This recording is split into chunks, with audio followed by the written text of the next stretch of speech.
Hello, welcome back to my channel. My name is Shayna and I am so excited to have you here. I thought I would do a nice little Q&A video to celebrate 200 subscribers, and then in between the time where I decided to do that and sitting down to film this video, I got another 100, so I have 300 subscribers now. So if you're one of my subscribers, thank you so much. It just means the world to me. So yeah, today we're doing a Q&A and I will answer some burning questions that I'm sure you have, or at least I'll entertain you for the next however many minutes by talking about myself. Question number 1. What's your favorite video that you've done so far?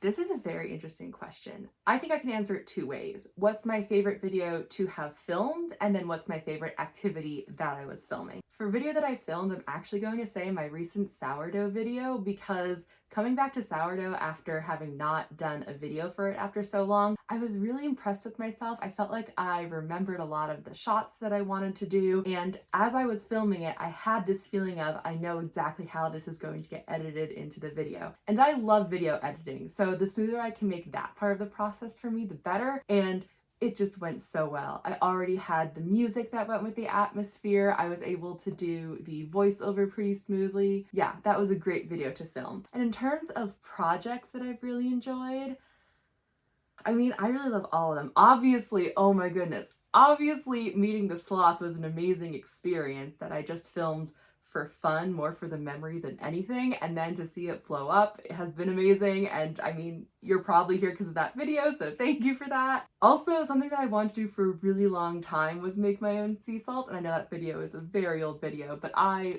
loved that one. Number 2, what's your favorite thing that you've crocheted? Okay, I don't have it with me, it's downstairs, but it's this beautiful rainbow blanket. I bought a lot of yarn from a local yarn store, and I just sort of went in week after week after crocheting like the next line in the blanket, and now it's this beautiful, long, cozy blanket that I just cuddle up under whenever I'm watching TV or crocheting something, and it just makes me happy every time I look at it. So definitely that blanket is my favorite crocheting project. Number 3, how do you come up with video ideas? So like I said in my introduction video, the main driving force behind this YouTube channel is discovery and rediscovery. So a lot of times it's things that I've always wanted to do, like making popcorn marshmallows, or things that I used to do that have fallen by the wayside. So that's crocheting, that's reading. Technically, that's rock climbing, because I did rock climb when I was a kid and then never did it again. And anytime anyone had asked if I had bouldered or rock climbed, I would always be like, oh, when I was a kid, I should try it again. So to bring that back into my life was really nice. And that's kind of the whole point, is just filling out my life in ways that it has lost out recently. So that being said, whenever someone says I do this hobby and I think I used to do that hobby, or I want to do that hobby, then that's a video idea. If I see classes that are available, if I go to farmers markets and I see things that people make, really, and this is the same thing for writing, it's all about soaking up the world and then putting it back out there, whether that's a video or a story. Oh, okay, the next question.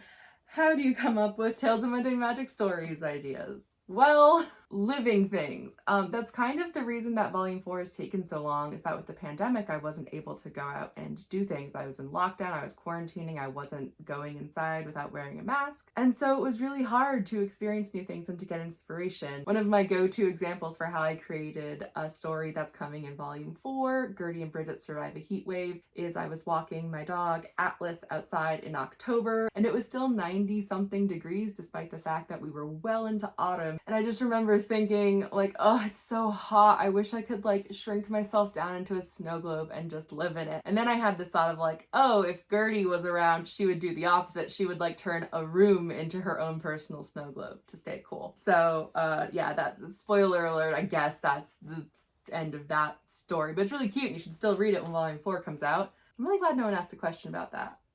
Okay, this is a long one, but it is from my YouTube community post, so I had to include it. What are your everyday rituals, new or old, that spark joy? Basically, how do you put the magic into the mundane? This is a really fun question. New rituals that I've really been enjoying, crocheting. Like I said, I'm trying to do that instead of playing apps on my phone when I'm watching TV. I started a new project for a YouTube video that's hopefully coming out soon. For the last month or so, I've been reading the first chapter of every unread book that I own to sort of sort them into books I want to keep, books I want to sell or donate, And that's been really cool. Normally I think about whatever book I'm reading, but now I'm just like thinking about 10 different books at the same time, and someone will like pop back into my head that I've forgotten I've read the first chapter of, and then I'm like, oh, I wonder what's going to happen with this advertising company takeover that's written in like the 1930s or something like that. Oh, rock climbing it's not a daily ritual, it's more of like a weekly ritual, but it's something that my husband and I really look forward to, and also that we're trying to like get our friends involved in, because when we were with my sister and her partner, the coolest thing was like 2 people would be climbing and then the other 2 people would get to like talk and hang out. And so that's the kind of paradigm that I want to have with rock climbing. But yeah, it's been really wonderful lately. Number 6, do you base characters on people? So not anymore. I definitely did when I was younger. It's a very easy habit to fall into. I just think that some of the risks associated with it make it not worth it. The closest I ever get to truly basing a character off of a person is like if a friend of mine has a certain sense of humor or a certain stubbornness that I see in real life, I might take that piece of their personality and give it to a character. But because I'm not taking the whole person, I'm sort of removing that context, and hopefully the character is completely separate from them. They just have borrowed this little element of themselves. I think I actually have a blog post on my website about that and answering this question. And if I do, then I won't cut this section out of the video, and I will link to that below. So check out the description for that. What is the book that changed or influenced you the most? Oh, I have 2. I think they're on my shelves. One second. The first one is First Test. I've talked about this in my Circle of Magic video. This was a book that my dad had me read in order for me to be able to go see, I think, the last Lord of the Rings movie in theaters. And it changed my life. I fell in love with Kel. I fell in love with the world building, and I fell in love with reading. And it's because of this book that I have the life that I have now, or at least a big part of it. So yeah, again, thank you, Dad. Really appreciate it. The second one is Sabriel by Garth Nix. I took this out of my school library in middle school, and either I was reading it and another student commented on it, or the other student was reading it and I commented on it, and he'll probably remember better than I will. But that other student was my best friend, Erin, who literally officiated my wedding. And without Sabriel, I don't know if we would be friends. It's hard to know, but yeah, this book definitely changed my life. And also, it's a great book. I love all of Garth Nix's writing. So yeah, Sabriel. It's still a great read regardless of the effect it had on my life. But yes, this is a great read, and so is this. I recommend both. Okay. What weird food combinations do you like? So obviously, popcorn and hot chocolate. If you've watched this video, you know what I'm talking about. And if you haven't watched it, you should go watch it because it's a lot of fun. The other really weird one that I talked about with my friends when we were filming the popcorn marshmallow video is I remember being like 10 and going to the San Diego Zoo, and I had a cherry icy and spicy hot Cheetos, and I don't know what possessed me, but I dipped the spicy hot Cheetos into the cherry icy, and I remember it tasting amazing. And I can't remember a time that I've tried it since then, but I really want to. And then if it doesn't taste good, I want to try to fix it. So expect a video on that someday. And the last question, this is from my Sloth YouTube short. Why is my hair blue? My hair is blue because I went to a hairdresser and she bleached it and then dyed it blue. No, okay, why do I dye my hair blue? I do talk about this in my overtone video, but I can get into it a bit more. For starters, the story that I tell in my overtone video is when I was a kid, I got to go see The Little Mermaid on Broadway. I was very lucky and I'm still very grateful for it. And at that time, they had like a 12-year-old boy playing Flounder, and he had his hair dyed blue. Like, it wasn't a wig, it was very clearly his hair. They either sprayed it, he was blonde, I'm not sure. And after seeing that show, we were walking back to the bus to take us back to where we were staying, and I said something like, oh wow, I wish I could dye my hair blue, but I never could.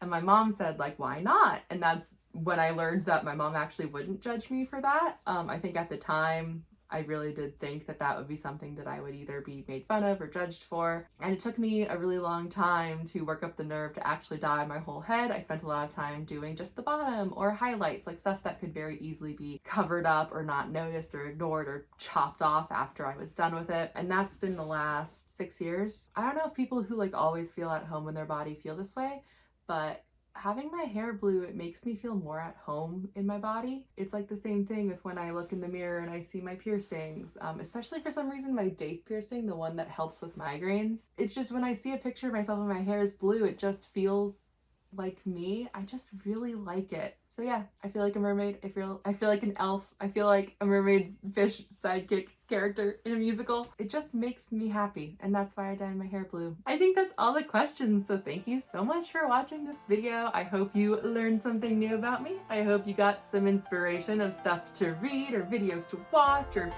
things to do, change your life, I don't know. As always, I'm really, really grateful to have you here. Thank you so much, it means the world to me, and until next time, cheers!